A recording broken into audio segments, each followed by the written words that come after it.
Hi friends, welcome back to my channel. Welcome back to Cleburne. I feel very blessed to have you with me today.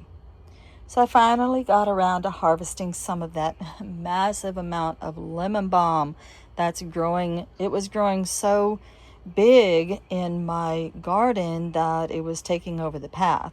So I really needed to cut it back. And I have a few minutes to myself today, so I decided to harvest the lemon balm. I got it about 10 minutes ago, give or take.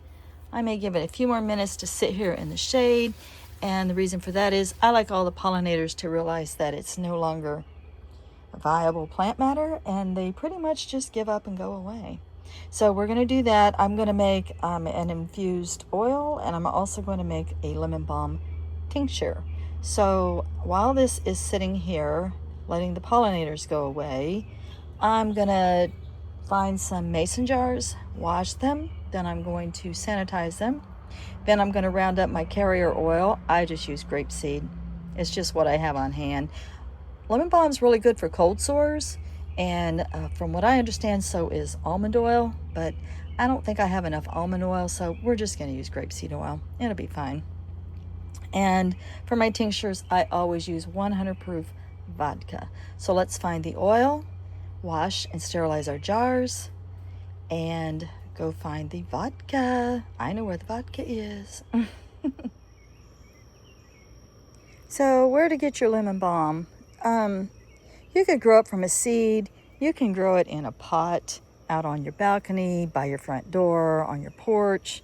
It's just like mint. It's incredibly easy to grow. It's very easy to propagate. If you know somebody who has some lemon balm, you can just snip off a piece, strip the bottom leaves, and stick it in a cup of water, and it'll make a new plant. It'll shoot out some roots and make a new plant for you. And that's the best way to get it, is from a friend. It has really awesome energy, friend energy then.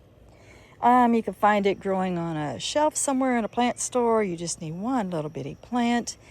If it keeps on growing without being trimmed, it does produce a little flower. And of course the bees and whatnot flock to the little flowers. But it is a member of the mint family. It has a square stem, very typical of the mint family, the square stem. But it has antiviral properties, and it's really good for like bug bites, and especially for cold sores. It speeds up your healing time, and it helps with pain. It helps reduce pain. If you drink it in a tea, it reduces anxiety. It aids in digestion, just like normal mint does. But it has a very unique lemony scent, and I'm going to let you smell it right now. Isn't that amazing? Most of my mints grow in the shade. However, my lemon balm is out here in a sunny area, but it's behind these taller plants, and so from the very harsh evening sun, it does get a little bit of shade thrown on it. And this big old plant's probably been here about 4 or 5 years now. I've cut it back to half when I harvested, because all of this was way out here on my path. All right, so let's go wash and sterilize and dry those jars. As far as jars go, it doesn't matter. You can spaghetti sauce jar, mason jar, whatever jar, and just as long as you have a good tight fitting lid. All right, I'm about ready to strip the leaves, but you know what? I think I'm going to make a couple new plants. So the top of this one still looks good. So I can't find my scissors, so I'm going to see if my... Oh yeah, that works. A little doggy toenail clippers. Okay, so this one's going to become a new plant. So I'm just going to pull off these bottom leaves. Oops. Got a little rough. Got a little rambunctious there. All right, I'm kicking these guys out. We got 3 new plants. These guys, they got plenty of roots. Some mints. How many is there? 1, 2, 3 or 4. All right, we're going to make new plants over here. And this lemon balm is going in the water. Let's make 2 or 3 of those. Okay, so I just stripped off the bottom leaves, and then I'm gonna add a little bit more water to that.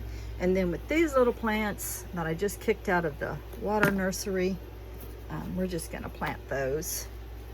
So we have 3 new plants. That's just some random house plants and mint.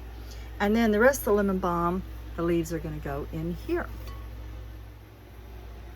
Okay, so I just planted some plants that I had rooted, and we got these new plants, and then we'll be starting some more lemon balm. Come on, y'all, revive. Let's add some water to it. It'll revive. We'll put it under the air conditioner and cool them off. Add some water, they'll be fine. The rest of it, all the leaves are gonna get stripped into here and made into balms and tinctures. I found a leaf with fairy eggs on it, so I'm gonna go put this back in the garden. Okay, once you have all your leaves in the bowl, I like to sanitize my shears, and because this is going to be medicine, and cut them up a little bit, then they fit in your jar better, and you get better surface coverage when you add either oil or vodka to the tops of the leaves if they're sort of cut up. But you don't want to macerate them. You just want to cut them up so that you get more surface area coverage with your carriers. Now we got 3 new plants. I'm going to set those over in the plant area, and we're going to go sanitize our jars and get ready to make some tincture. All right, I just took my jars out of their hot water bath. They're still warm. You want to make sure that you dry out your jars, especially for the oil infused, because you don't want any extra water in there. So now you're just gonna pack your leaves, not tight, but you want to get a bunch in there. So I'll just demonstrate on one. I'll need that stem.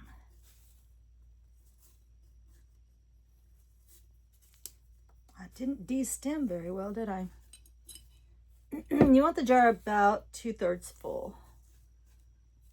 It'll pack down a lot when you pour your liquid on there. Okay, maybe about like that.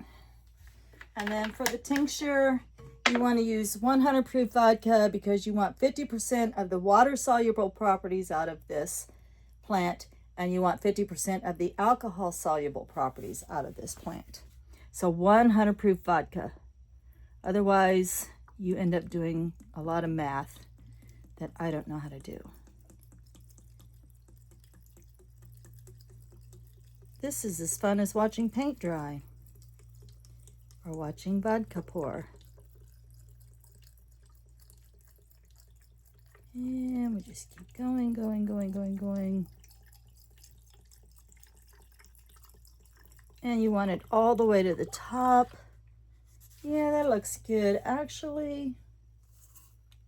Now I made a mess. It's not fun if it's not messy.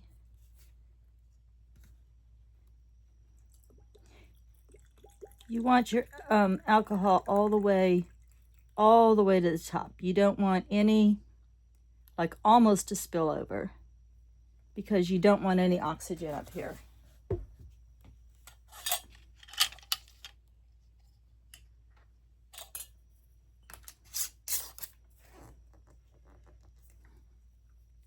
Then I just kind of move it around a little so that most of the air bubbles can come to the top. But I definitely don't shake it.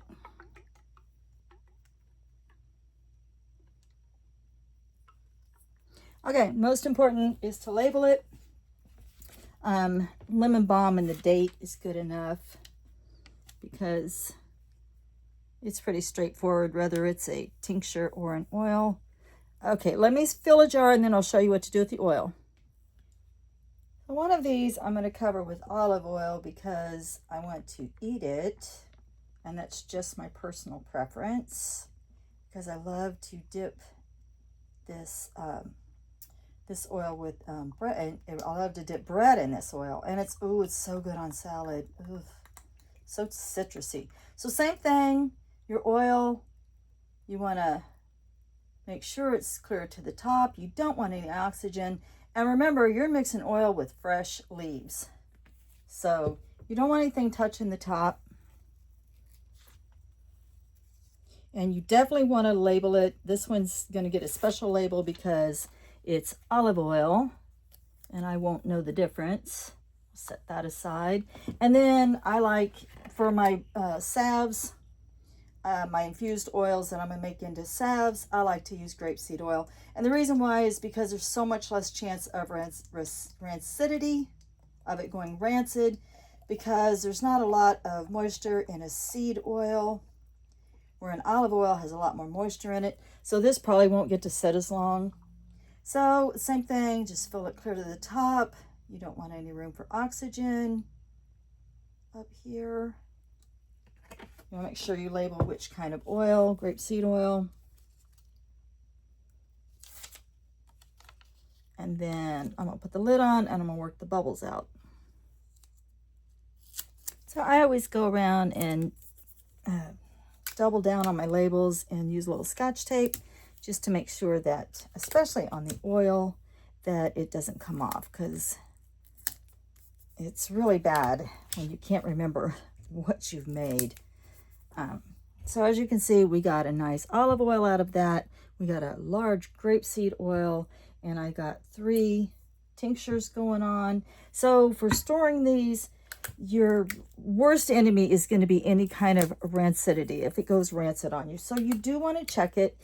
People say put it on a sunny windowsill to speed up the process. No, no, I don't do that. There's no reason why I want to invite algae and all kinds of creepy stuff from the sun. You keep it in a dark place. People say they take it out and they shake it every day. I don't do that either, because I just don't want all those extra bubbles in there, messing things up. I don't shake it. I turn it gently in my hands just so I can, you know, get a good visual on it and make sure that everything that's in there is supposed to be in there. Did I do all those? Yes, I did. And that you have nothing growing. You can take the lid off and smell it too, and just make sure that you still haven't gone rancid, especially with the oil. So keep it in a dark place. How long? Oh gosh. Well, as long as you want to with the alcohol infused, because that's not going to, you know, nothing's going to happen except it's just going to get stronger. But there's no need to just forget about it. You do eventually, after 4 weeks, 6 weeks. I mean, you could go as long as 8 weeks, and then you want to strain it, and you definitely want to bottle it up. Make sure you label that also, but make sure you label it with your born on date, a new date, a born on date when you bottle them up. So you know, your alcohol based isn't going to have any expiration, but your oil based ones, you definitely want to know when you've bottled those up. So you're going to strain it. What do you do with the leaves? I don't know. The oil ones probably wouldn't be very good in your compost, so just dispose of them. The alcohol ones, I don't know. You do with them whatever you want. If you want to put them in your compost, I don't know that it would hurt, but I don't. I just throw them out. And when those weeks are up and we pull them out of this nice dark closet over here, this armoire, we'll bottle it up, and you'll get to see the process for making the small bottles of tinctures, which is basically just bottling and labeling, as well as making some oil infused salves. That's going to be fun with beeswax. All right, guys, thanks for joining me. Oh, I'm so glad that we squeezed the day by harvesting that lemon balm. I've been waiting all day to say that. Okay, you guys, love and light and lemons. Blessed be.